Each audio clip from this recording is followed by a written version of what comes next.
Second half. What about this idea? What about this idea? We've learned all about Josh coming from Bismarck, North Dakota, coming to the big city, spending some time in the world. It's so pretty out the windows here today. It really is. It is. Oh, speaking of, I forgot about my move to the Twin Cities. So after I graduated from the U, okay, we were apartment hunting, myself and my roommate buddy at the time, and we ended up just down the road here at Riverwalk, 3 blocks down from here. Exactly. And spent 2 years there, which was the best thing ever. Was it nice at the time, or was it? No, it was pre everything. Yeah. Except for Monte Carlo and JD Hoyt's.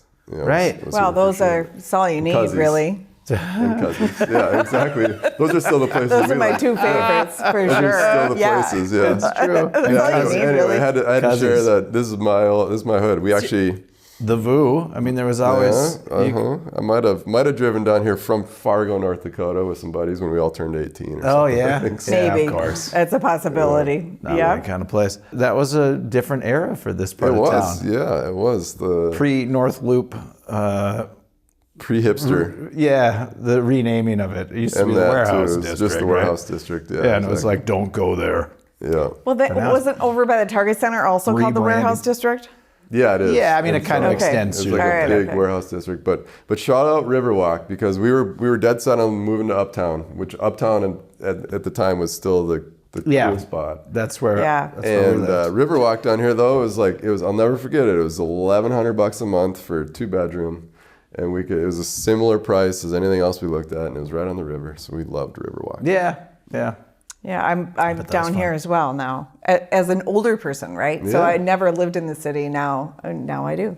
I like it. And Which spot? In Paxson. Okay, nice. Yeah, just down the street. We bought the first condo in the 730 Lofts over here. The Oh, did you? Building, yeah. So we lived there when the Twin Stadium was getting built. Oh my God. So we had season tickets for the first 2 years. Yeah, still Love that. No, twins and a Vizsla dog made us move to St. Louis Park. But our house search was based on the bike trails. So I would live down here in the North Loop. When we were living down here, and I'd just bike to shop houses.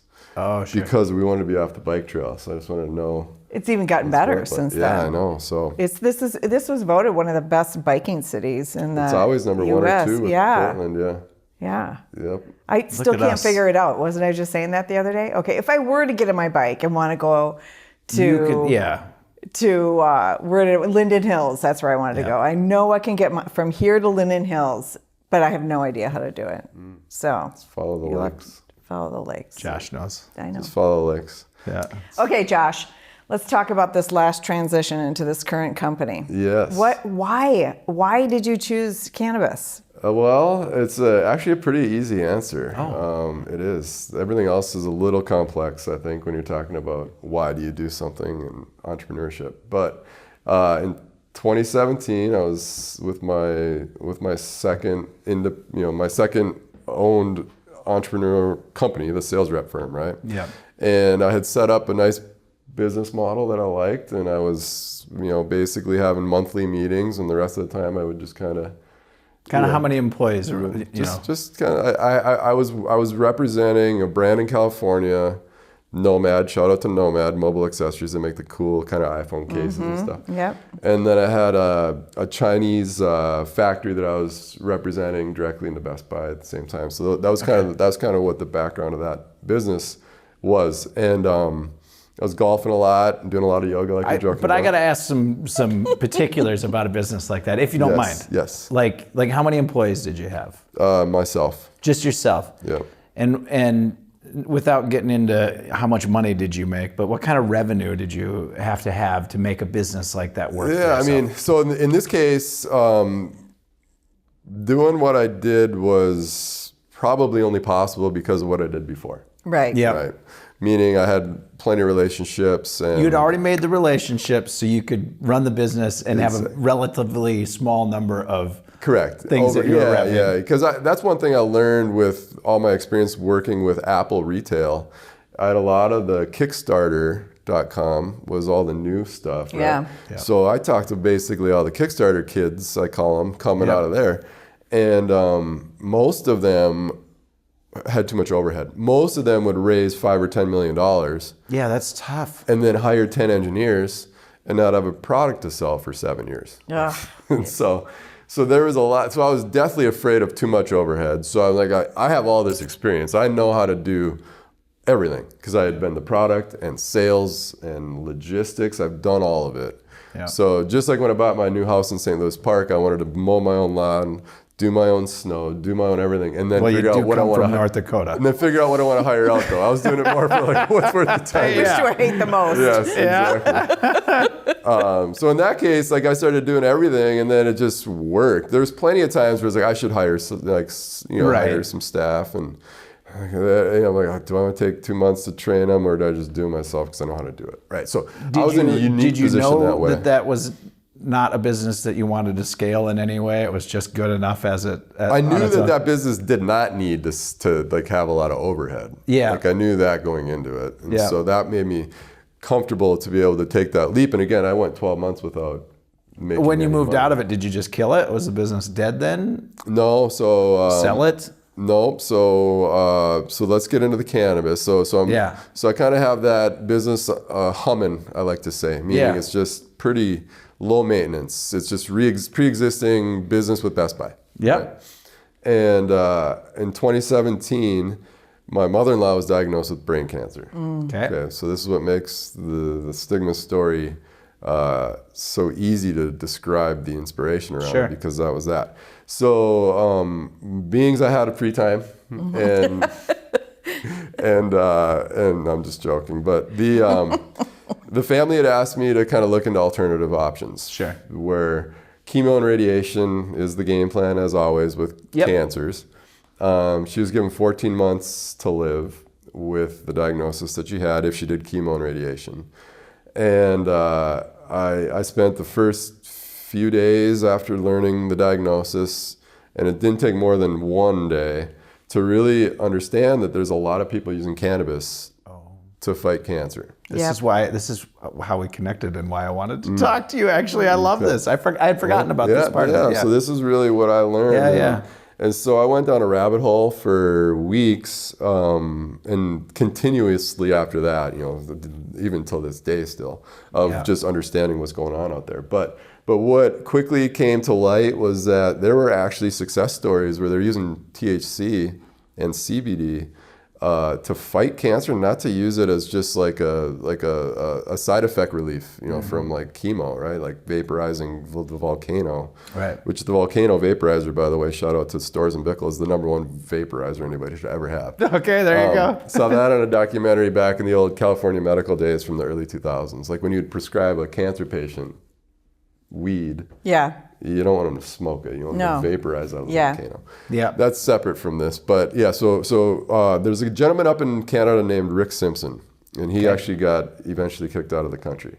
Out of Canada? Yeah, but they don't kick people out of Canada. I know. You must You gotta be. You must have been really bad. For being smart.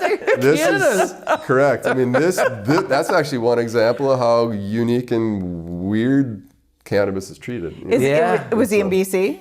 He was in Nova Scotia. Yeah. Oh, I'm heading there in a couple of weeks. Oh, yes. Really? I'll go check out all his the dust he left. I got to give him some credit with this. Okay, so say this gentleman's name again. So Rick Simpson. Rick Simpson. Which in the 90s in Nova Scotia, he was diagnosed with skin cancer. He had cancer right here on his face. Okay. And for some reason, he didn't want the treatment that he was given by normal Western medicine at the time. He remembered a 1970s radio station describing how marijuana, which we can talk about that, which we don't use that term here, but was used We're for... talking through the history. Yeah. I like it. But there was research coming out of the University of Mississippi showing all these benefits. Prior to its illegal criminalization. In the middle of the war on drugs, the federal government actually was using the University of Mississippi to do research. Okay. And Nixon's administration was trying to use that research to then pinpoint a connection between disease and crime with marijuana. they were trying to do this. Okay. All the doctors from that study came back and told the White House, and actually the opposite. Doesn't seem to be there. And so they just kind of buried the lead. Oh, of course, yeah. But anyway, that was one of the learnings that I spent a couple hours I love that. on the deep rabbit hole dive. And so Rick Simpson remembers this. So he's got a bunch of outdoor of marijuana cannabis plants growing. Yeah. And he decides he's going to go get the oil off of the flower. Okay, by way of extracting it using alcohol. Yep. Okay? And when you do that with like a big like jar of nugs or something like that, right? Yeah. But if you put alcohol in there and let it sit, and then you vaporize it off. In his case, he used a rice cooker. Okay. Just to kind of like slowly heat off all the alcohol leaves, and then what's left is all of the actual medicine from the flower of the plant. Yep. Right. And he put that right on his face, and 7 days later it was gone. Okay. Yeah. So that was his aha. I can't wait. That was his aha moment. Yeah. And so fast forward for a couple of years, it seems like probably he was then spreading the word on this to the point where the local community that had stage 4 cancer patients were showing up to his house. There's a documentary out there called Run from the Cure that I watched. You can sort of find it now, but they pull it off of YouTube every couple of years or something. Interesting. But anyway, Hide that stuff. there's a real documentary with like the local news channel up there interviewing him, and he was putting it in syringes, oral syringes. Looks like black tar. And you would rub it in your gums, and that's your treatment. And you do that every 4 hours or something like this. Just a high dose of cannabis in your body. Of all of the this. cannabinoids, like mostly have they isolated kind of THC, No. In CBD, fact, like CBN? the therapeutic, you don't want to isolate anything for therapy. Yeah, you want that the whole spectrum? full spectrum of the plant. We'll save that for later. But yeah, so then you can argue like, should you have different strains or genetics? And probably like that's more research needed, right? Yep. Actually, fast forward to a woman that I know who makes her own medicine now. She uses 5 different plants into one RSO, Rick Simpson oil.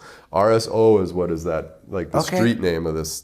Okay. You've seen RSO out there. You could go ask dispensary people for sure, like in Colorado. You have any RSO? Nobody carries it because it costs too much, takes too much labor and love to make it. Yeah, It's hard. It takes a lot of time to make it. Yeah. But it's probably the best medicine that we could find. Just out of curiosity, does it have enough THC in it then to get you high? Oh, there's too much THC in it. Yeah, to the point where, just curious. Yeah. You'll be cancer-free, but not quite present. No, there's for sure. I mean, there's a tolerance you build up, and we can talk about that. But but so Rick Simpson is literally having stage 4 cancer people that were sent home to die, living for years on cannabis. Now I can't use the term cure or anything, right? But something definitely was helpful there, right? Yeah. And so back to my mother-in-law. So the family, after again within a couple days, I kind of learned what I just said. Yeah. And I kind of educated my family about this option, and they all agreed. And most importantly, Susie, my mother-in-law, said, "Yeah, let's do it." So she did it. And I mean, what does she have to lose at this point, exactly. right? You'd be surprised. You'd be so surprised though, because that people since then I've talked to probably 100 stage 4 cancer patients in the last 6 years. Yeah. Less than 10% of them will actually move forward down this path. Oh, for sure. Yeah, it's crazy because what you just said is what I was thinking. Like, what do you got to lose? What do you got to lose if you've been given? Are they at that point offering your mother-in-law any treatment? Yeah, Western chemo and radiation, right? Right. And so that was offered. She had surgery. The good news for her brain cancer is that surgery was available, right? Yeah. So they could go in and actually get to it. So now, if you talk to the surgeon, is the surgeon going to say, no, the thing that cured her or fixed her, led to this? Right. Is the surgery that I perform not the thing that you're doing? Yeah. Like, is that? Yeah, I think, to be honest, surgery, surgery to me is one thing.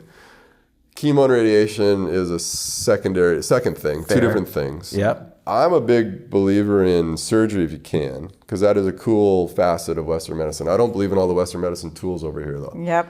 the pills and the chemos and the things like that. Like so, Yeah. But so in this case, it'd be more of the oncologist in this example. I mean, I have direct experience with this now. Our doctor, we switched doctors. Okay.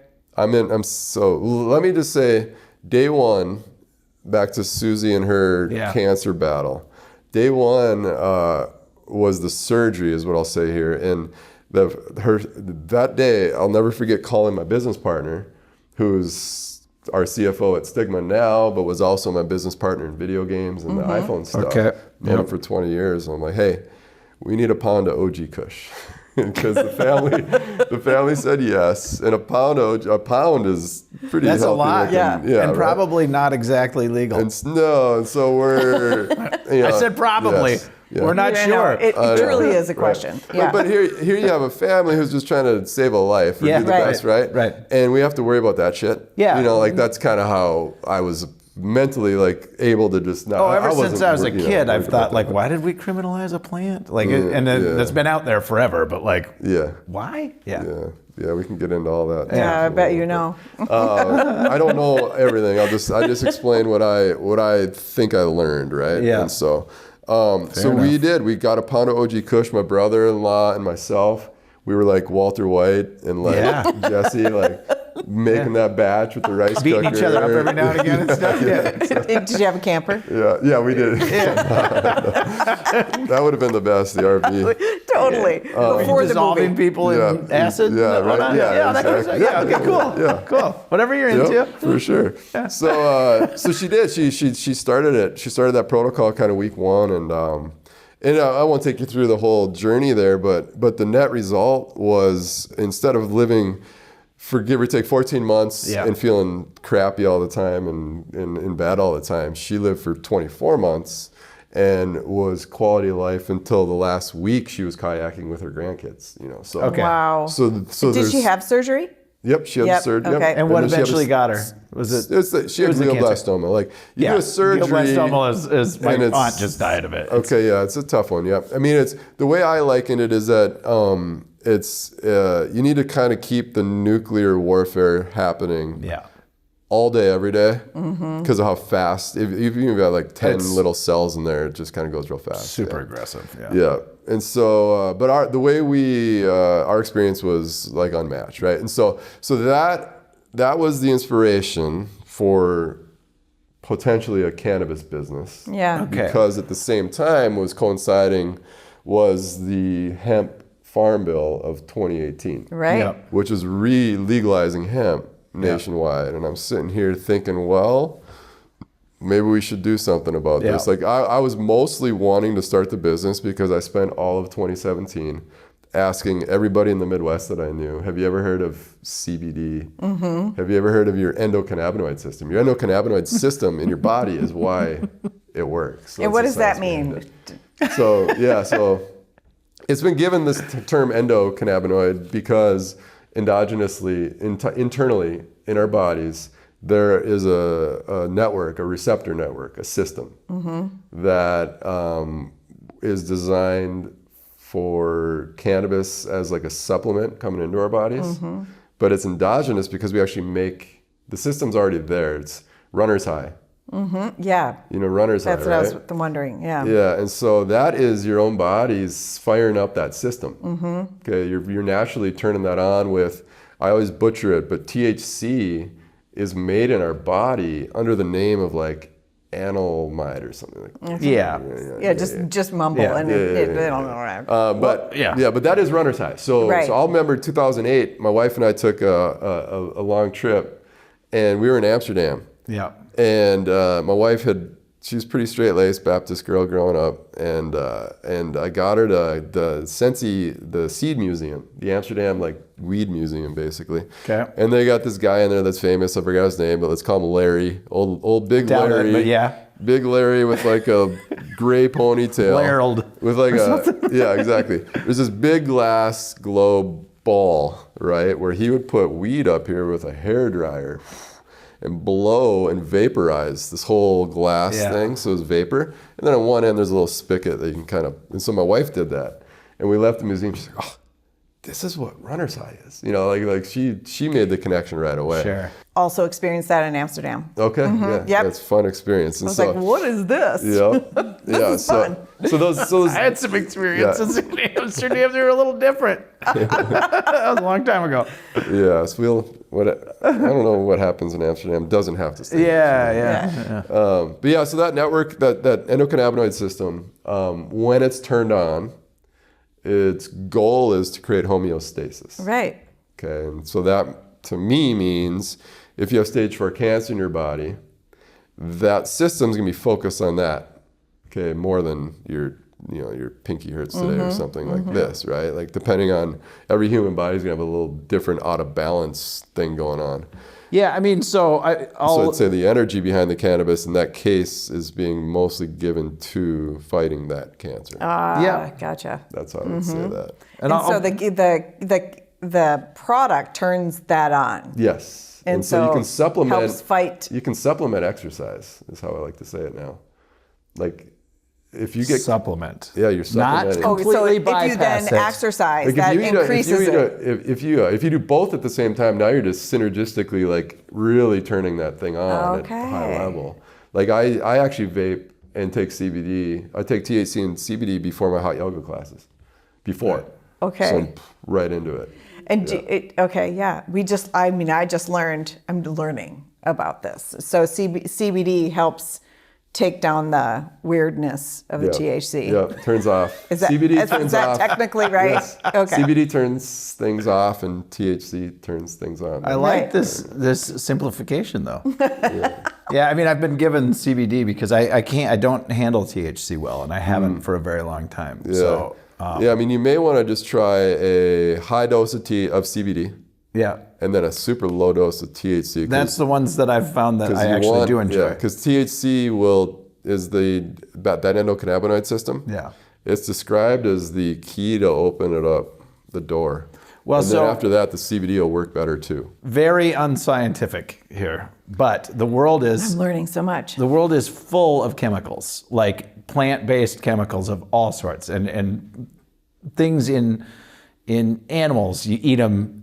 The stuff that interacts with us, we have a system for it. If we didn't have that system in place, the stuff in marijuana would just pass through us like does any other plant, right? So the reason heroin affects us is because we have a system in place to take morphine or whatever. Yeah. Whatever the Xanax, whatever the initial, the main chemical is, you already can.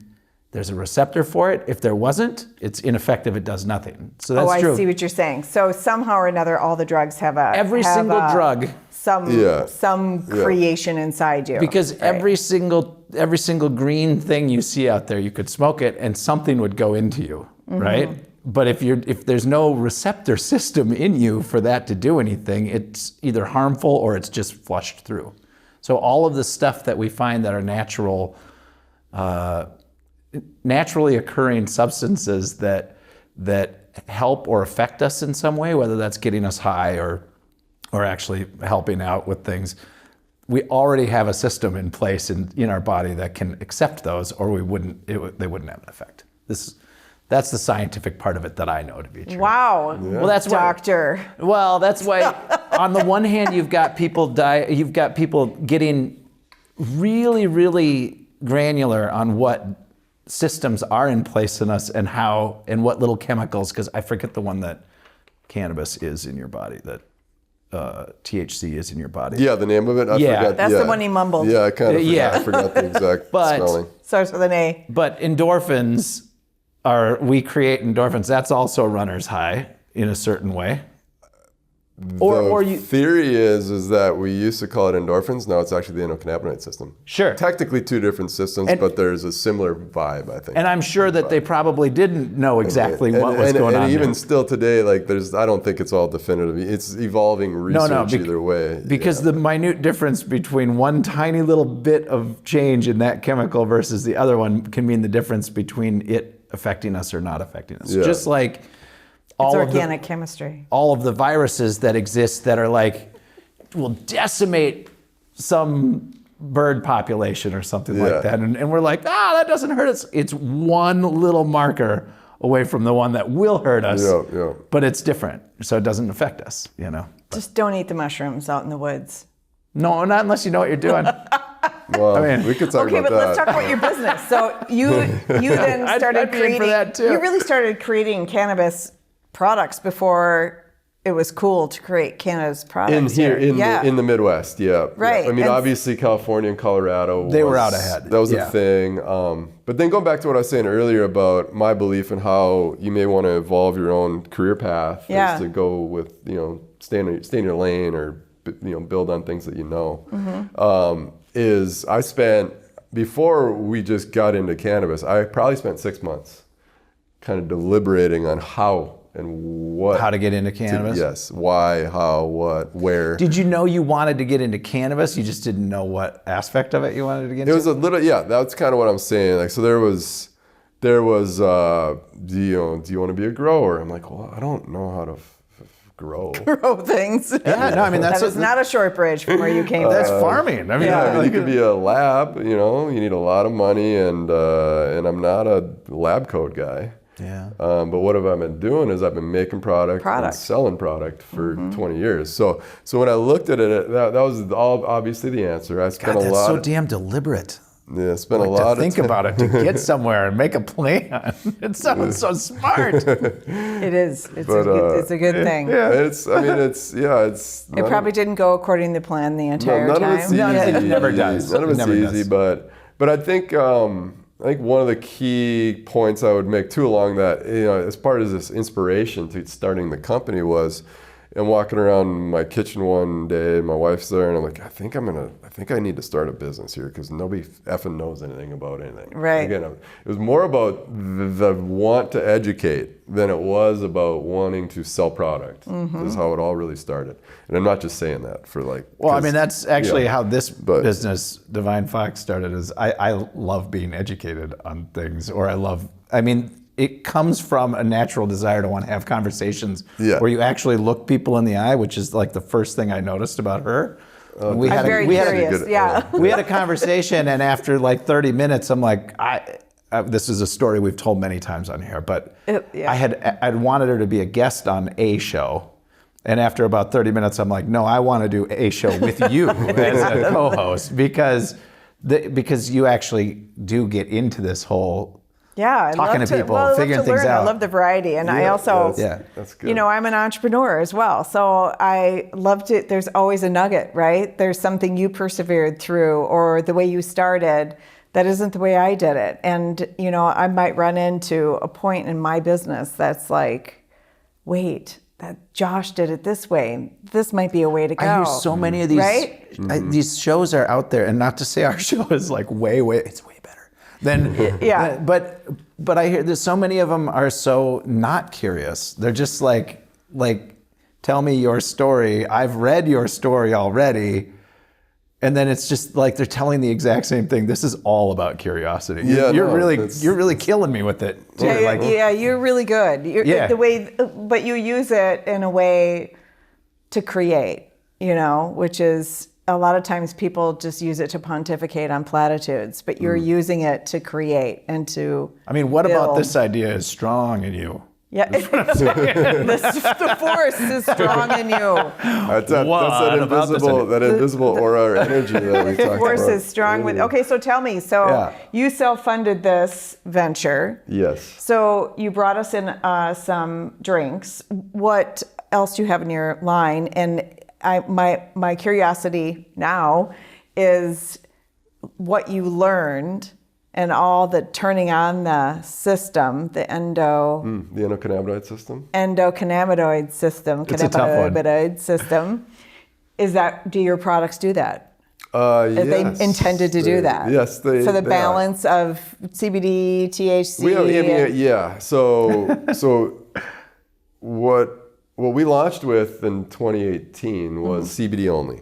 Yeah. Couldn't sell THC around Minnesota, and we actually bought a property in Michigan. We were going to open up a dispensary in Michigan, And then, because we didn't think that this, unfortunately, this is a very political topic. The business side of this was tied up with politics. Yeah. And you have to be careful. You have to be careful about saying what benefit these things can bring people. That's the FDA. All of that this stuff. So we don't want to get you trapped. No. But I don't want to, again, make it political. But in this state, there's only one political party that was going to make this happen. Right. So that was that. So we didn't think that the state Senate in Minnesota was going to change, and it did by one vote up in the Iron Range. They pulled it off, meaning legalization of THC happened in 2022 earlier than we thought. We thought we were going to have to wait till at least. But getting to the point of being able to use it and sell it legally is still another thing that's gummed up. There's nuance, and maybe we'll save this for the other podcast. But there's a hemp industry and then a licensed dispensary cannabis grow industry, and those are two different things. And there's a lot of nuance, not nuance, but there's a lot. There's a confusing part. And a great topic for the other show. So we launched a CBD only, full spectrum CBD. Which is actually what it's called. So we'll save that again. Oh, no kidding. But no, we launched CBD only products because, again, I learned that I didn't know anything about CBD until 2016, 17. And then I learned and I tested it on myself and all of our families. It does help quite a bit with anti-inflammatory, anti-anxiety. And so it'll turn your brain off. So if you have a bunch of CBD in your body and it's 3 a.m., instead of having 12 thoughts, you might have 2 or 3, which allows you to go back to sleep. Yeah. It's not a perfect, God, that's a very common thing. Yeah, no, exactly. Should get the old CBD pump. Right. Mainline it. Exactly. And so we wanted to be, at the time, I was actually licensed with Carhartt, the brand that makes clothes. But we were making heavy-duty iPhone cases. And so we were the manufacturer with the license to do that, right? So I was going out to Dearborn, Michigan quarterly to Carhartt's kind of corporate sales and marketing meetings. And this is about a year before the Farm Bill. And I kept hearing from them how they were tired of Dick's Sporting Goods screwing up the merchandising and not knowing their product. And so they were opening up all their own Carhartt branded stores. We have one at the Mall of America here in Minnesota. There's one in Amsterdam. And there's the work in progress in Amsterdam. I've been in there. I was just in the one in... Really? Yeah. There is, yeah. No shit. I was just in the one It's been there for years. Yeah. I was just in Florence has one too, actually. Yeah. So we were in the middle of that. I took this long, hard look at how to enter the cannabis space. The only option we had was the hemp-based CBD at the time, right? And so 2019, we decided to open up Minnesota's first retail showroom for CBD, hemp cannabis products technically, but it was all Stigma branded stuff, unlike a corner shop that was kind of reselling stuff. It was just our own showroom experience. So we had thousands of people come in. Our North Loop right over here by JD Hoyt's. We had 1,000 people come in 2019, and we had a vision of probably having more dispensary kind of ideas at the time. And then COVID hit. And everything. Did that change things? Everything changed at that point in time.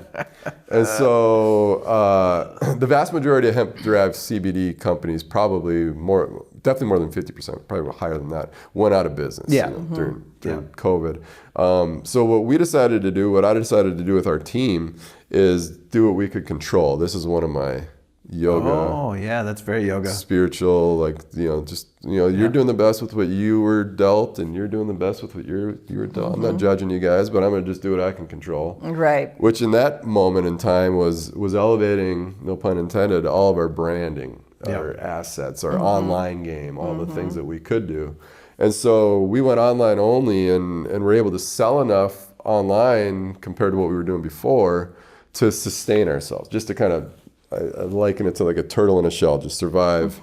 Right. Just survive. I like COVID. it. This is actually this is a show about entrepreneurship. Yeah. And that is an important lesson. Yeah. So one that you got I didn't learn control in certain ways through COVID. Like I didn't know how to protect my little business, my construction business during COVID. Yeah. And I watched it wither and die, and and some stood there confused the whole time. But I mean, I really was. I was like, what the hell do I do? Like, how do I fix this? Yeah, and there's certain industries where You can't put construction online. Yeah, so. there's certain industries exactly. Then if it didn't work, wouldn't have It worked. was totally different. Plus, I had 3 kids, and like there were a lot of factors. Yeah. But still, I did feel. I mean, as an entrepreneur, a business I had run for a long time that had been humming along pretty well, to watch it completely collapse around me, I really was looking around like, I don't know what to do, and I don't know how to get any help, and I don't, none of it makes any sense. Yeah, everybody was just doing their best at that Yeah. point. We're lucky, whereas cannabis, alcohol, video games, but cannabis is more or less recession-proof. Totally. Yeah. And so what happened with us is our sales online went up enough, and we were lucky to have just enough of a base of customers from the got a great pre-COVID name. days. Yep, we do. So I mean, that's a big start. And I did- So you were just selling CBD Yeah, products? that's all it was. Yeah, Okay. that's all we could sell legally at the time. Let me rewind 9 months though, because I didn't finish the thought. I'm in the kitchen with my wife, and I'm like, I got to start a business here, right? And she's like, well, why are you wanting to do it, right? And so it took me a few hours later. I was in the shower where all great ideas come. I don't know if you've heard that before. The but best the ideas. best ideas usually come to me in the shower. Yeah. And one of the many places. Yes. I mean, one of the few, I should say. like I want to, I was just kind of replaying like my last 9 to 12 months of like experience. Like nobody knows anything about this thing. 2 generations of humans on Earth got lied to about this thing. Think. I want to destigmatize it. I also was a marketing major, so I wanted 5 letters, 2 syllables. So I visualized stigma coming out of that thing. So I visualized stigma coming Devine out of that Fox. word, and then what sealed it was, oh shit, every flower on the planet has a stigma in it, and we were selling flowers. And Love that. so that was kind of the dual meaning of the brand. I got it. I'm trying to think. I don't remember the stigma. And is that You know, is the stamen and the yeah, like it's a there's a stigma in every. there's a stigma in there? Yeah. That's funny. Yeah. So anyway, so love it, yeah. so COVID, yeah, Like that's right. flowers. I'm like, whoa.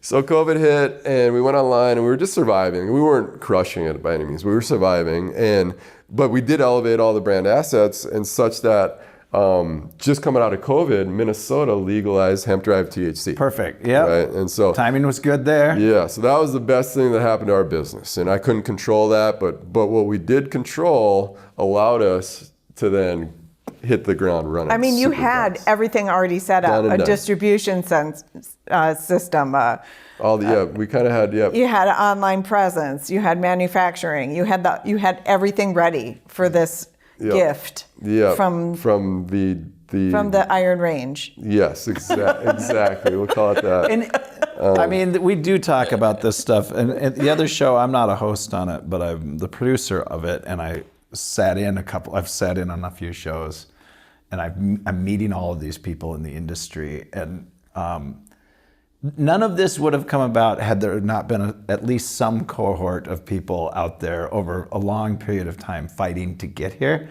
But it does feel like it just like all of a sudden. Yeah.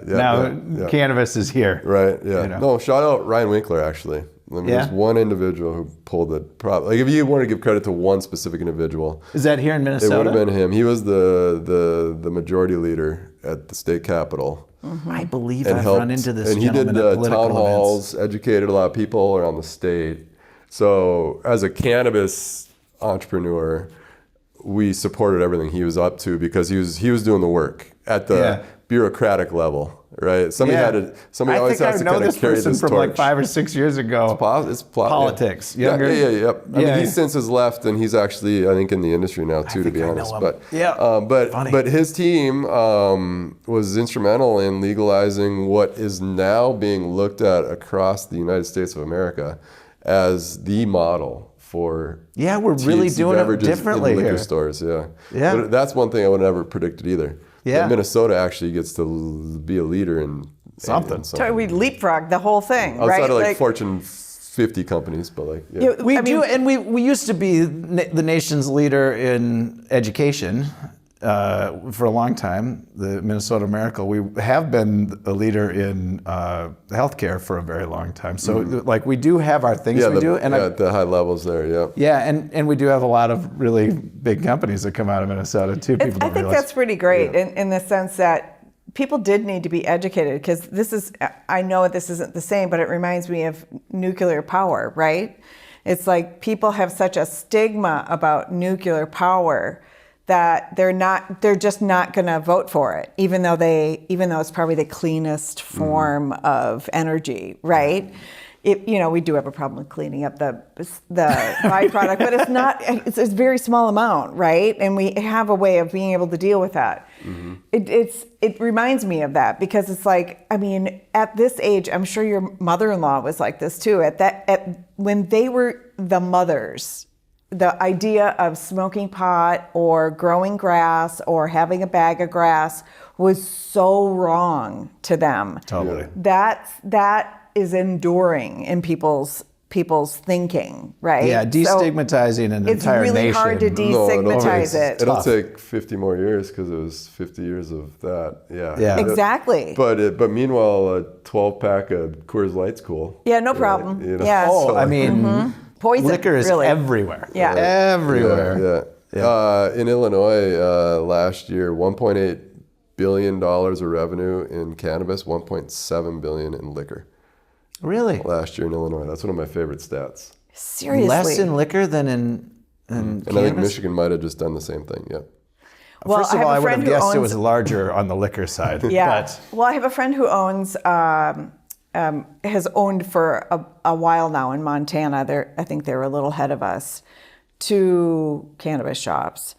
And I say, what's the number one thing they come in for? She goes, nobody can sleep. So it's like, suddenly that's the Our gateway sleep of getting a gummies lot of people Our sleep in. gummies are our number one selling. Yeah, gummy. I bet. Yeah. yeah, that's funny. I love it. Nobody Yeah. can sleep. Well, we should consider letting our audience take a break. We could go all night. We can do this forever. We can do this You guys forever. want to talk about UFOs? You want to talk about quantum consciousness up in I do want to talk about all that actually. stuff. String theory, the That'd be- whole yeah, that'd thing. be Yeah, a- I'm in. I think we Different maybe problem. have to do a different show. We're going to have to do a Different show one, yeah. with product. Yeah, I will bring the vapes Yeah, for you that bring one the or whatever, product, but- and then we'll do a members only We might just show. have to do like a bonus episode where Yeah. it's not where we let the entrepreneurship go for a minute and just Yeah. talk about life. That's Yeah, I right. like it. In general. Because, I was on a panel the other day, and it happened to be all women, and it was about accelerating your business, right? And I'm not sure what people expected when they came to this panel. They probably thought it would be a little bit more nuts and bolts, you got to hire a salesperson, or you have to make sure you have right. someone taking care of bookkeeping or whatever. And what it ended up being was, you got to take care of yourself, right? And it happened to be all women on the panel. I think that may have had something to do with it. We can't say that, but yeah. But it was, at one point it came down to me, and the question was basically, what has made you successful? And I was on the end. I don't think she meant to put us in order of success, but I for sure was the least successful of all of them, right? But they talked about it all the way down, and I turned to the crowd and I said, did you expect to come here and learn that you needed to take care of yourself to be successful in your business, right? And they all said, no, we didn't, but we're so glad that you did say that. Yeah. And I'm like, it's absolutely without the doubt the fundamental of being successful is that you have to be peace and zen, and you have to exude that into your product and into the people that work with you. Yeah. Yeah, 1,000%. It's and we'll wrap it up, but We have a couple more. Sports metaphor again. It's going back to, if let's use NFL season just kicked off, right? So you're in the huddle with a quarterback who's under control and calm, or you're in the huddle with the quarterback who's deer in the headlights, right? Like, which way do you think the team's going to go? In that example. So. I guess that stuff is really important. Well, coming from North Dakota, who's your football team? Vikings. Okay. Yeah. Vikings guy. This is your year. This is it, man. It might be our year, but you got to put the oxygen mask on yourself. Not now that we talked about it. Every Vikings fan knows you can't. I know we don't. You can't say anything positive about the team. No. We don't have that luxury because we don't win. I mean, in the condition that they are right now, they're really in good shape. They're really in good shape. I think you're right. If a couple of key members get hurt, you're screwed. But. Yeah. All right, you were gonna hopeful. say something even more fruitful, I think, and then we interrupted you again. No, that's all right. This is what we do. This is the free-flowing pod. No. It is. It is. Yeah. We do have this sort of, what's your big idea portion of this that we've started. It feels like you've already not exhausted all the big ideas, but what's next? Yeah. Do you have something next? Do you have a big idea? Yeah, that's yeah. I put you on the spot there. Well, you know what? Let me merge. This isn't a concrete answer, but let me merge. That's fine. My business and my YouTube algorithm I joke about. What's this YouTube algorithm thing? Well, to be honest, this is a way I take care of myself. Like a way to take my mind off of my business on a day-to-day is listening to podcasts, to be honest, for the most part. Oh, okay. And which has then led me, and then depending on what you click on, obviously, that's where there's a lot of rabbit holes. Are you listening to them on YouTube? I do a lot of YouTube. I do because I like to watch too. Yeah. So I do like to watch. So I do a lot of YouTube for that. But I guess what I think is going to be a very big happening in the next decade or less, depending on who you listen to, is quantum computing. Oh, yeah, for sure. Yeah, and so how does that? It's going to affect everybody in some capacity. I can't even imagine. I know. Yeah. So what I think, and at least what I hope, and again, this isn't a concrete business idea, but what I think may happen is this may go back to the awakening too, is that I believe it's going to, the positive side of this, you can talk about all the negative AI stuff and the risks and the things and the things, Sure. right? Yep. But let's focus on the positives. And I think it's going to unlock and open up and further educate us to a level that we just can't even probably comprehend right now. Which, if you believe like I do, we're all down here to love each other and treat each other well and learn and evolve. I think that actually is going to help our entire society moving forward. Pair that with AI, quantum computing and AI, I think that it will release us of the pressures of life. And we'll be able to do that a lot more. Yeah, ideally go back to the one of those phases where I always picture like in Italy where they're all sophisticated aristocrats because they have time to not worry about the day-to-day grind. Because they have slaves to do that. Maybe that's I'm sure there's some Italians going, not the reality. So better AI slaves than human slaves. That's exactly right. It's better to have AI slaves. That's exactly right. I wonder when my AI bot has worked out the deal with your AI bot and all the things get moved and sold and we're both just like, okay. Just sitting on the beach, just working. Yeah, chill for sure. and enjoy the kids. Yeah. And I think this the very last thing I'll say, this is the number one thing I think I'm into, which is consciousness. Okay. So this is like a buzzword depending on what what circles you're running around. Yeah. But I believe us understanding more about what consciousness is, both our individual, I believe we have an individual consciousness, but I also believe there is a universal consciousness. And I think quantum computing, maybe all of that can kind of feed into a further more deep understanding of what consciousness is. Like that's what I'd like to spend the rest of my life figuring out. So you guys talked about your religious upbringings before, and I didn't talk. I've joined just in the last couple of years a Unitarian Universalists church, which I had no idea, but I'm like really cultiverse. And I think most organized religion feels cultish to me. And this is so disorganized. I call it disorganized religion because there's no order to any of it. There you go. And I'm like, I love you crazy bunch of misfits because they don't get into the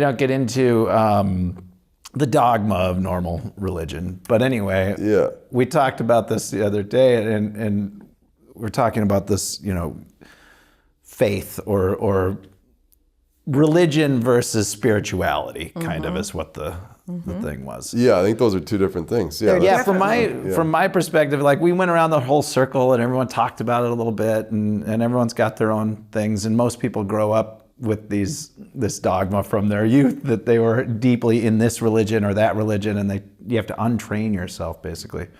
And I wasn't, and I'm sure this has been said. I'm sure this is not a unique thought, but I think of religion is an attempt at answers. And in likelihood, answers you'll never get to, but the religion is trying to give you those answers anyway, whereas spirituality is just the ability to continually question, or is always a question and was always meant to be a question. And that's what, to me, so I understand what you're talking about, and I love... The Great Awakening. That's what Mike Dooley calls it. Yeah, we all need to... I wonder if we can use... I hope in a certain way that we can accelerate our technology so that humans live their best lives, but that we never actually answer any of the very big questions. I think we're not supposed to know. Yeah. I don't think it's we are important supposed for to us. know. I think what's important is, well, it's not good. Like, I don't think we're going to know because I don't think we're supposed to know, and I think we should just leave it at that. But if you can get rid of some of the daily struggles that people have, that would be awesome. Yep. If we can figure out ways to make Let it go. life on the planet better. But Yeah. Well, this was amazing. yeah, any big ideas? I don't know. I'm going to go into business with Josh, I think. Okay. Yeah, we're going to We're gonna build a do it. She's business out with around. me. Yeah. Yes. No, another business. Why just not? another one. We're entrepreneurs. No, Consciousness Something studies. about consciousness, I definitely. really How enjoyed this. to open up your pineal gland. That's real specific. But All right. Third eye. Okay. Looks like a little pine nut. Stay tuned that for the crazy? members only bonus. We don't have a membership yet. No, that's all right. But we might, for us to get together and do that. Yeah. Pontificate on platitudes. Yeah. I like Love it. it. Well, Thank thanks, you guys. you. Appreciate Yeah. it. Yeah. So grateful. Thank you. Thank you. Thank you.